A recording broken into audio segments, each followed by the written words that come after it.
I'm John Hupalo of Invite Education, and welcome to My College Corner. Too often, when we hear the words college savings, we think of middle and upper income families. Some imagine that underserved, disadvantaged communities are not in a position to save for college. Well, today's guest debunks that myth with a college savings program for underserved communities and first-generation college dreamers. Following a distinguished career in Latin American finance and economics at the IMF, Citibank, Drexel Burnham, and his own brokerage company, his passion to help underserved communities blossomed, and he's put his money where his heart is. In 2007, during an ICE raid in New Bedford, Massachusetts, he told families that if they could raise half of the bail bond, he'd pay the other half. They did, and so did he. He then set up a program to match the savings of scholars in a college prep program for honor roll Latino students, and those families accepted that challenge and were the beneficiaries of his match. In 2009, he launched Families United in Educational Leadership, FUEL, FUEL was the acronym, with the main goal of increasing low-income students' enrollment to higher education through match savings, parent engagement, and education. I could go on for another 20 minutes outlining his other accomplishments, awards, and honors, but I want you to meet today's guest in My College Corner, the founder and chairman of Inversant, Bob Hildreth. Bob, welcome to My College Corner. Thank you, John, and I very much appreciate what you do as well in the same space. Well, thank you, Bob. One of the things that I ask each of my guests, because I was a borrower in the student loan program, and it really impacted what I've done in my life. You're a 1972 graduate of Harvard College. You also have distinguished degrees from Johns Hopkins and George Washington universities. None of those are cheap places to attend. Did you need student loans to get through school? No, and that was first because there were no student loans at the time, and second because the tuitions that I had to pay were a fraction of what you see today, such that by working two jobs during the summer, I was able to pay for a lot of my own college tuition, and that's what everybody else did. However, at the time, it was white males that were doing so. Just white males. Yeah, that's interesting. And the Higher Education Act of 1965 and other programs have tried to increase that access to higher education. But as you're saying, the cost has so much gotten away, which makes programs like yours at Inversant so much more important. I was wondering if you could tell us, please, a little bit about Inversant's mission and what you were able to take from your experience with Fuel to launch the Inversant program. Yes, you highlighted what gave me the idea when you mentioned the decision that I made to pay half the bonds for those that were captured in an ICE raid. And when I saw that they raised a great deal of money, I saw that they did it very quickly, and finally that they were Guatemalan Indians, not speaking Spanish, but speaking Mayan tongues. I realized, the light bulb went on, that if you could do it for bail, you could do it for college. And what started what we call Inversant today was that insight. And boy, now that we have 1,300 families with, or 1,300 children with 1,200 families having saved $1 million that we have now matched, we can see that we have something going, and we're pretty proud of it. Well, Bob, you should be extraordinarily proud of that, because it was that insight, as you say, that's going to make the difference, taking higher education from a predominantly upper and particularly dominated male upper class opportunity, or some think entitlement, but really bring it to people who can use this to help themselves achieve the American dream no matter what their background. And I'm interested, you have three pillars really, what you talk about for core values at Inversant: savings, learning, and support. How is it that you were able to identify that these are the key elements of a program to help families achieve their dream of college? Well, the first thing was a intuition that proved right, that if you just offer matches for people to save, while you will get some people, you will not get a great deal of demand for that. I, in fact, initially thought that this would be like a buying lottery tickets, where if our proposition is that if you start to save, if you save, we will double your money. So $1,000 will get you 2,000. And I thought initially that would make the difference. It didn't. Many were not attracted to something which had a long period of time to it, 3 to 4 years, and that was saving for a very specific thing, college, as opposed to being able to use it for anything they wanted, such as lottery winnings. So it also was a function of our realizing how complicated getting into college is nowadays, how dangerous getting into college with loans can be. And so we built a college access curriculum, which greatly expands our services to these low-income families. Yes, we match them, but we also give them what they need in order to get their kids into college in terms of knowledge. And Bob, there are many programs like this, and I've had the pleasure of working with groups like yours that I call the grassroots, boots on the ground programs, because you're talking to these families one-on-one and helping them. And the common thread through all these programs, and you said it a few times, and I'd like you to highlight this if you could, it's the family involvement and the dedication that it takes for them. You know, for middle class and upper middle class families to save for college, sometimes that means one less Starbucks or maybe one less gym membership. But tell us a little bit, if you could, about how families in the socioeconomic groups that you're dealing with, how are they able to find the money to save for college? I think that our approach to low-income families is dictated by assumptions which we found that just are not true. I started with an assumption that we would have to teach aspirations, college aspirations, to low-income families. Not true. Many, I would say the majority of families have aspirations for their kids in general and college aspirations because they're Americans. What is needed is to cut these assumptions, which are walls. Think about every suburban high school, usually white, and the assumption is everybody wants to get to college. Families are very important in that effort in towns around Boston, such as Lexington. Why can't they be in towns like Chelsea or Salem or Revere? If the aspirations of the low-income families are the same aspirations of the middle and upper-class families, we need to turn those aspirations on, because one thing that's different in the urban setting often is the peer group. And the peer group can lessen the aspirations of the child, but the parent has great power over those aspirations to block what the peer group is saying. And if we arm them with the information, we find that the parents are ready to go.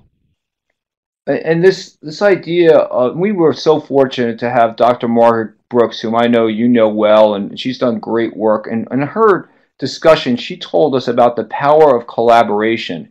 And I know, Bob, you've worked very hard here in the Commonwealth of Massachusetts with others, but you're describing here collaboration among the school, the parents, the child, groups like yours.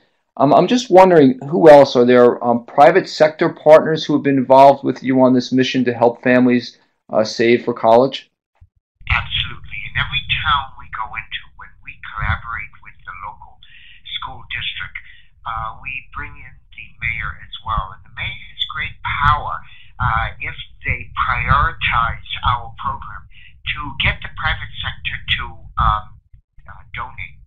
So we have towns where many businesses are donating $5,000 for 5 years. This is key financing because they like in many ways, this program has a Republican idea, kernel of an idea. If you don't do anything, if you don't save in our program, you don't get anything. So it appeals to businessmen instinctively, and I hear over and over again from businessmen, Bob, what I like about your program is that people have to do something for themselves. That's right. It's not a giveaway, and that was the point earlier. The family is involved, the school is involved.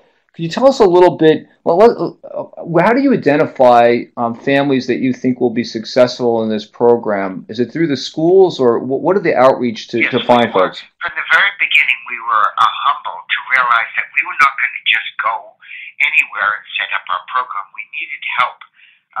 So we went to the school districts. We went to major foundations, organizations like Boys and Girls Club, and they provided us with families. It was then up to us to attract the families to join the program. But it was always, and remains, I am going to be going to a charter school graduation on Saturday night, and I'm going to go to Chelsea High graduation Sunday afternoon. So we have very tight collaborations with these organizations. And another one that we've just joined, because we got a law passed in the state of Massachusetts such that Massachusetts is providing taxpayer money to match what low-income families save. We have joined with the Treasurer's Office of Massachusetts, and together we are going to 5 new cities across the Commonwealth to bring this program. That's tremendous. And I was going to ask you to actually talk a little bit about that. If I know it correctly, that's the SOAR MA, SOAR MA program in partnership with the state. And also, if I know it right, with MIFA, the Mass Educational Financing Authority, to bring, are these going to be, Bob, 529 type college savings accounts for these families, or how is this going to work? Yes, because it is a function of after 5 years, I got a bill through the Massachusetts government which provides money for matching individuals who save, low-income individuals. And when you join with the government, you have to accept existing government programs. 529 that you mentioned is the national program which allows people to save for college while and that savings is protected from taxation. So we're using that program. I just would add that program has a reputation as being a middle-class program. It's somewhat bureaucratic, and in the state of Massachusetts, as of now, only 1% of low-income savers are using that program. We hope with our education package to increase that number. Yes, and that is absolutely, I think, the next frontier. In Invite Education, we have the same issue when folks talk to us about what we're trying to do. The very first place we go is, well, this is great for middle and upper class families, but what are you trying to do to help really a large majority, when you look at the numbers, of folks who need help in the lower income brackets? And I think the path that you are blazing with the Treasurer's Office here, and I know in other states there are similar programs abound, this is going to create a tremendous opportunity for families in the future to do the thing that I know you and I believe is absolutely critical, which is reduce the amount of debt that students are taking to fund their educations.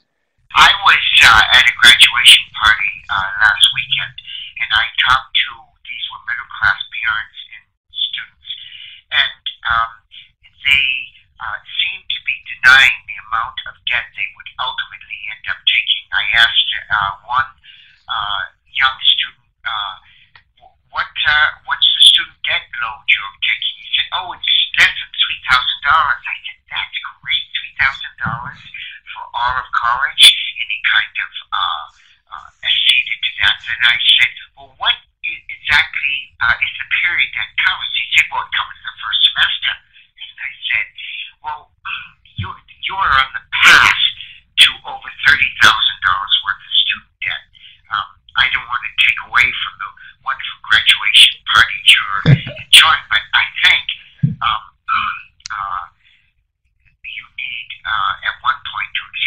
reality that you're going to have a very high level of debt. There's no question. When we talk to families, and I do. Sometimes I tell you I've done some radio shows with call-ins, and people will say exactly that to me. And then I ask them if that's their total debt for all the years of college, and it's almost as if you turned a light bulb on for them, that this is just not about the first semester. So that education program, one of the things I'm so frankly impressed by all that you're doing, but I think this idea that recognizing that it's just not about savings. It is more, as much as anything, about understanding and this information transfer that needs to happen. There was some discussion that we've had about the program you have and around the learning circles that you do and other support programs for inversant families. Can you talk about that a little, please? Yes, that would be the education that we provide of college access. We called them initially savings circles because we wanted to make a connection with so many immigrants have, and our program is filled with first generation college. You will find all over the world women getting together, 12, 15 in number, and pooling their money and then lending it to over a year's time to each member of the group. And that is a way in those countries in which they also learn and exhibit community. So we create communities of learners. When you come into our now called Learning Circle, the first thing you will get is a meal. Oftentimes that means you bring your whole family because you want the meal. You then sit with your neighbors and find out how they're doing and what's new in school, in the schools that their kids are going to. We then give you the lesson. We have 23 lessons.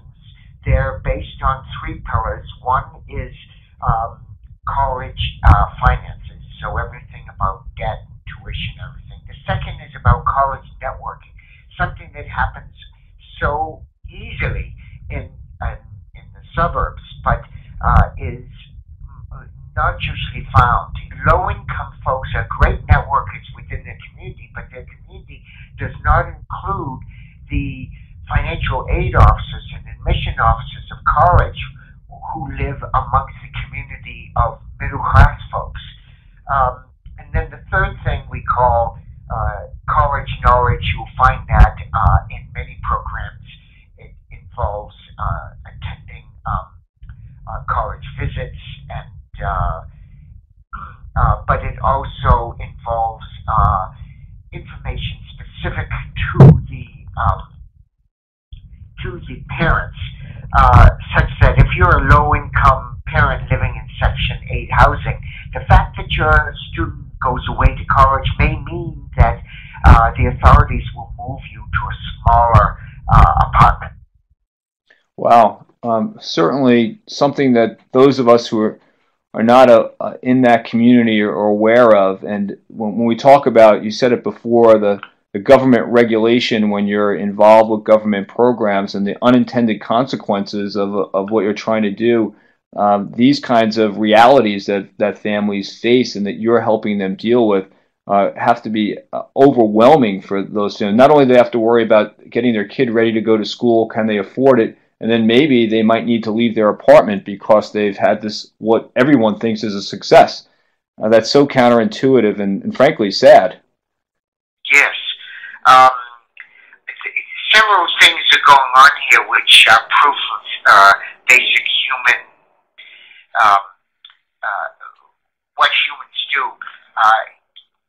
Going to that in specific, I see parents and kids who want to be fooled because we only really give them the student debt option for paying for tuitions which are $60,000-$70,000. If they don't borrow, they can't go, and that's even true for the middle class. Very much true for the middle class, and it's sad, but is the reality. We are also very strong advocates for for reform of the college finance system. And we are believers in the fact that this present system cannot continue. Something is going to have to give, and it's going to have a major disruption unless we attend to it soon. The more you allow a debt problem to get out of hand, the worse it becomes, and that's what we're doing right now. And those are the words from someone who's an economist and who studied this and now is in the, I'll say, the practice of trying to help families understand this. But Bob, the point that you're making here, it drives home what drives me in a lot of ways, and I know the passion you have for this, and I have some of that passion as well, is to know that it's just absolutely essential for families to understand that they can have control over this process. And they have to work their way through all of these issues that the government may bring or the schools may bring. But at the end of the day, I'm becoming much more hopeful that since the financial crisis, families are going to have many more options than they did previously. And the reason for that is that folks like yourself and others have identified these issues. These are real human issues. And you're getting the response. Look at this program that you're able to establish here in Massachusetts. It's not a small step. It's a giant step forward for lots of families. And it makes me optimistic that the years ahead are going to be very productive for families like this. My question along that line is, you've gotten to this point now. What do you see coming in the next year or 3 years with regard to trying to help families save more effectively for college and be better be better prepared for the college process itself? Well, no matter what happens at the macro level to student loans and government finance, what we are teaching and the need for savings is going to continue. It is necessary in these difficult times. It will be necessary after reform that hopefully brings college finance back into reality. That's one thing. I think I was going to say I think that's a big part of it, and the second part of that is that I know that you've assembled a small but really terrific team at Inversant. Could you tell us about some of the other senior members of the team and how you've been able to chart your way into some of these waters that frankly haven't yet been navigated? I know you rely heavily on their expertise as well. Well, I am in my life, whatever company I created, I was totally dedicated to diversity in my business. And now, if you looked at Inversant, I am the only white male in the organization. It is an organization of African Americans, of immigrants, from many different countries, Central America, the Caribbean, because it is very important if you're going to give a message to people who are of color that you be of color too. And we really, I can say that with the Chinese, with the Latinos, with the African Americans, I am delighted with a staff that is so passionate because they all went through the problems that we're trying to instruct the parents on. This is real time for them, and they're doing a great job. And you've created an environment there, and I have to say I just absolutely love visiting your offices because it's full of energy and dedicated, passionate people who are really interested in trying to find ways to work together. And that's, again, to your credit to assemble that kind of a group. And Bob, let me just ask you, unfortunately we're already running through some time, but is there one final message or tip or insight that you would like to leave us with to really think about and act as a model for what you've been doing? Yes, and that is the importance of the kind of parent engagement which we're about. People ask us, parent engagement, what do you mean by that? Let me just say, I'm not necessarily interested or have a plan that links or engages parents to schools or engages parents to social action. I'm interested in arming parents so that they can have better engagement with their children. And that will match the aspirations that they already have. I think that at the low income level, if education continues to ignore parents, they will never ever get close to a solution. And so the built-in frustration now that we find in among education reformers, among teachers, all I can say to all of them, as I say to parents as well, parent engagement to their children, they have to take a lot of the load. To teachers, I would say you cannot be the parents. Maybe to one or two, but not to the group. To parents, I would say, you're wonderful. You already have the aspirations. Go with it. Learn. Into economic reformers, I'm sorry, but just focusing on schools will never get you there. Focus on parents as well. Well, those are inspiring words, Bob, and I really, truly thank you for taking your time to spend with us today. I know, like me, you have a podcast as well. Where can our listeners find your podcast? www.inversant.org will bring them right to our podcast, and thank you for the plug. I'm more than happy to do it. Bob, thanks again so much. That was Bob Hildreth, the founder and chairman of Inversant. No doubt a bright, shiny beacon of hope and opportunity for underserved families who want to save to make their dream of college come true. You can follow Bob on Twitter at Bob_Hildreth, and also follow Inversant on Twitter at Inversant Tweets. And thank you for taking some time in some of your time today to spend with me in my College Corner. Please send your ideas for a show, your comments, or your questions to podcast@inviteeducation.com. And until next time, remember, saving $1 today is better than borrowing one tomorrow.